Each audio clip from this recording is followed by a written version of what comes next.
Inovasinya mengeluarkan segala kekuatannya. Alhamdulillah di Kalimantan Timur kita walaupun di garis perlewatan antara Balikpapan dengan Pasir kita bisa menekan saat itu ya, saat itu. Jadi kalau kita lihat kinerjanya kita sudah setengah mati gitu.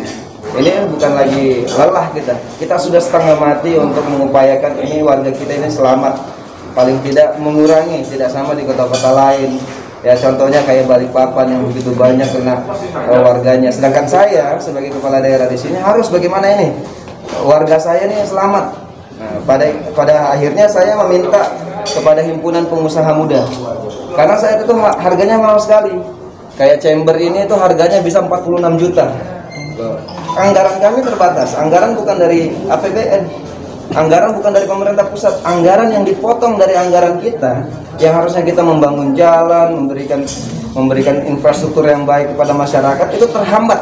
Dengan apa? Dengan kondisi yang melanda di seluruh dunia. Pada akhirnya saat itu kita dengan keadaan panik dan keadaan yang berpikir harus cepat menangani keadaan ini, maka kita adakan semuanya. Tapi di satu sisi, dan waktu itu juga sudah turun Kepres ya, Kepres tentang keadaan darurat, kondisi luar biasa. Kepres turun, Pergub turun, Perbuk turun. Jadi keadaan ini adalah keadaan genting yang harus kita bersama-sama bergotong royong untuk supaya kita tidak seperti negara-negara lain. Contohnya, alhamdulillah dengan keadaan yang seperti ini, kita bisa lebih baik daripada Malaysia. Indonesia bisa bertahan lebih baik daripada Malaysia. Kita harus bersyukur. Tapi di sisi lain, karena saya ini pejabat politik, saya harus memikirkan keamanan diri saya juga. Jangan sampai dengan niatan baik ini, ternyata Kepres ini tidak berlaku, Pergub ini tidak berlaku, Perbub saya pun tidak berlaku. Kenapa? Karena di akhir nanti, di masa depan yang akan datang, kita itu menjadi korban. Korban tentang apa? Tentang apa yang kita lakukan ini, keselamatan umat manusia ini ternyata menjadi masalah. Padahal saat itu harga-harga yang sudah dibantu oleh himpunan pengusaha muda juga, ini kan produk anak Indonesia ya. Chamber mobil itu adalah chamber yang untuk, karena kita itu ada di Trans, jadi dari Samboja ke Sepaku tembus di Tengin Baru itu melewati, orang Pasir itu melewati Babulu, Waru sampai Penajam. Begitu juga Balikpapan lewat lagi masuk ke situ. Makanya ada chamber pembunuh virus, bukan pembunuh bakteri. Dan memang itu satu-satunya yang ada di dunia, bahkan ada di Indonesia itu cuma di Penajam. Dari ide anak-anak himpunan pengusaha muda Indonesia. Kenapa kami menggait himpunan pengusaha muda Indonesia? Agar pertama, ekonomi teman-teman bisa naik. Kedua, harganya tidak sesuai dengan, maksudnya tidak lebih mahal daripada yang di toko-toko. Kenapa? Karena pakai harga yang minta tolong ini namanya. Nah, pada akhirnya juga teman-teman ini ngadu, walaupun saya tidak kena ya, maksudnya saya tidak masuk di situ karena pengadaan barangnya itu kan sesuai saja. Jadi sesuai dengan prosedur aturan yang berlaku.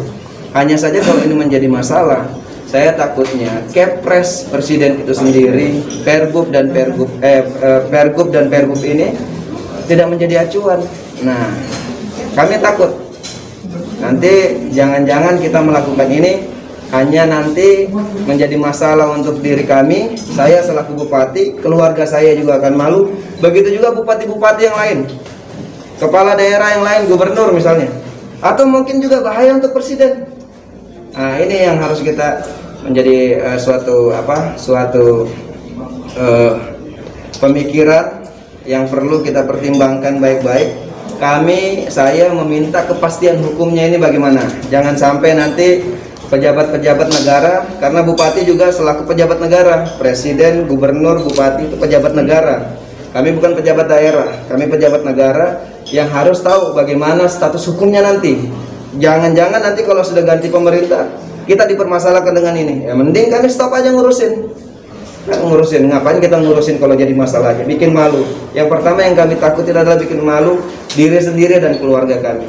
Nah, itu makanya ada pernyataan seperti itu. Dalam artian ini dalam stop ngurusin COVID atau ngurusin yang penanggulangan COVID-nya itu seperti apa? Kalau kita bicara COVID semuanya ditanggulangi tuh masyarakat. Kita ini pakai masker masih mengikuti prokes. Karena kita takut dengan itu. Ya, tapi kalau misalnya kita mau belikan misalnya PCR, ya, memberikan gratis untuk anak-anak, karena di Penajam alhamdulillah ini semuanya gratis. Anak-anak sekolah yang mau sekolah ke luar daerah itu PCR-nya gratis. Ini untuk siapa? Kan untuk masyarakat, gratis. Adapun juga yang datang misalnya dari Balikpapan ada yang bayar, karena memang anggarannya juga terbatas. Kami tidak punya anggaran yang banyak dan kita tidak tahu sampai kapan ini. Sampai kapan masalah ini bisa selesai.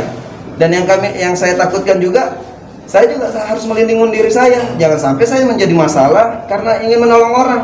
Nah, ini kepastian hukum dalam penanganan ini, penanggulangan untuk umat itu bagaimana.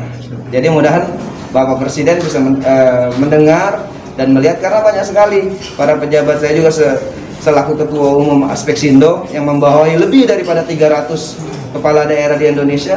Ini kami konsultasi, ini bagaimana, jangan sampai nanti di 2024 begitu kami mau pilkada, apa yang kita lakukan ini menjadi masalah semua.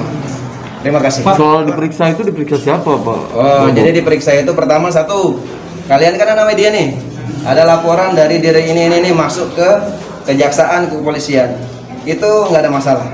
Menurut saya itu adalah hak demokrasi kita.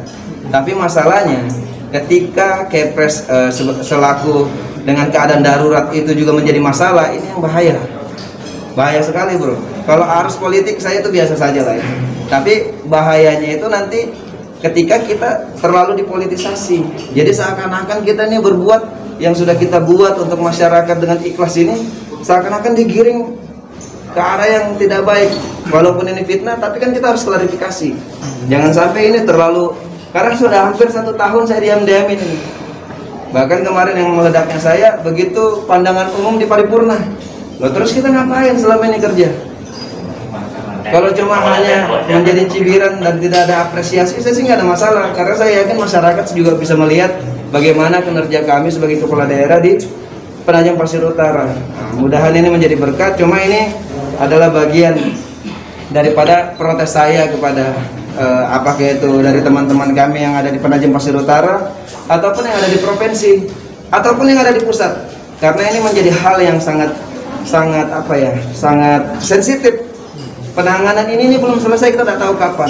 Tapi kalau misalnya kita sendiri yang menangani ini dengan lelah, setengah mati kita mengerjakan ini, baru cuma ujung-ujungnya menjadi masalah, ya ngapain? Izin Pak Bupati, kesimpulan yang mereka di masyarakat, terutama yang memperhatikan masalah yang viral ini Pak, ya. Bahwa Bupati PPU nyerah ngurus COVID, jawabannya gimana Pak? Saya tidak nyerah urus COVID. Siapa yang nyerah urus COVID? Saya tidak nyerah. Saya nggak mau ngurusin. Kenapa kita mau ngurusin lagi? Kecuali kita mempunyai alas hukum yang kuat. Apakah ini menjadi masalah atau tidak? Jangan sampai nanti harga yang dulu yang tidak sesuai dengan harga saat itu ya, di 2020 itu di bulan 3, 4, 5, 6 itu 7 sampai bulan 8 kalau nggak salah, itu harga itu kan tidak jelas itu. Seakan-akan seperti krisis moneter. Nah, tapi kalau dilihat di Desember 2020, Januari, Februari, Maret, April sampai sini sudah mulai normal karena penanganan yang cepat dari pemerintah Republik Indonesia. Garis bawahnya adalah bagaimana penanganan yang di awal itu. Landasan hukumnya bagaimana? Jangan sampai kita menjadi masalah hanya untuk kebaikan kita menjadi masalah. Kalau untuk menjadi kebaikan kita juga wajib. Tapi kebaikan untuk diri kita sendiri juga kewajiban kita. Karena di diri kita ini melekat, ada anak, ada istri, ada keluarga. Jadi kebaikan itu juga harus kami lindungi. Jangan cuma mau dilindungin aja, bos. Thank you. Sudah, Assalamualaikum.